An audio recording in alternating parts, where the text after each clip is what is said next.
Nagpatupad ng Comprehensive Security at Crowd Management Plan ng Philippine National Police para sa idaraos na traslasyon bukas. Ilan sa mga binabantayan ng mga pulis ang mga mananamantala sa aktibidad, partikular ang pagbebenta ng droga. Yan ang ulat ni Ryan Lesiges. Magpapatupad ng Comprehensive Security at Crowd Management Plan ang Philippine National Police para sa Traslasyon 2026. Kabilang sa mahigpit na babantayan ng PNP ang mga kriminal na mananamantala sa aktibidad. Partikular na dito ang mga susubok magbenta at gumamit ng iligal na droga. Meron tayong mga kababayan na talagang mag-iinom, bago mag-inom, of course, kailangan nila ng pampagising.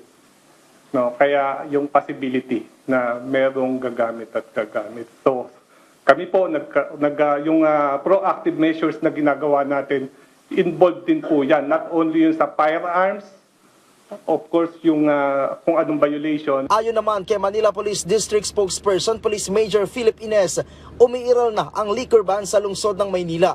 Sinimulan itong ipatupad kaninang madaling araw at magtatagal ito hanggang January 10. Bukod dito ay umiiral na rin ang gun ban sa lugar. Epektibo ito mula 12:01 kaninang madaling araw at magtatagal hanggang 12:01 ng January 11. Magpapatupad daw ang PNP ng maximum tolerance laban sa mga pasaway na deboto. Partikular na ang mga deboto na susubok sumampa sa andas ng imahe ng Jesus Nazareno. Pinakamataas na antas po ng pagtitimpi, katulad po ng binanggit ko, ang totoong deboto sumusunod po sa mga tagubilin po ng simbahan at ng otoridad. Hindi bababa sa 18,000 pulis ang itatalaga para masiguro ang seguridad ng prosesyon. Kabilang dito ang mga operatibang nakasibilyan at intelligence units para pigilan ang mga insidente ng pandurukot, pagnanakaw, panlilinlang at iba pang uri ng pananamantala at krimen sa panahon ng pahalik. Bukod dito, ay nagtalaga rin ng mga police assistance desk at dedicated na mga tauhan para tumulong sa mga senior citizen,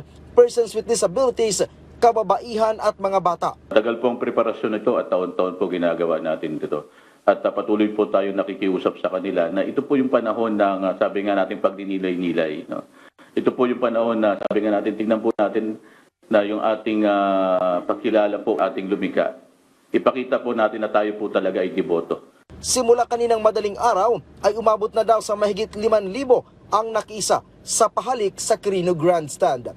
Ryan Lesiges para sa Pambansang TV sa Bagong Pilipinas.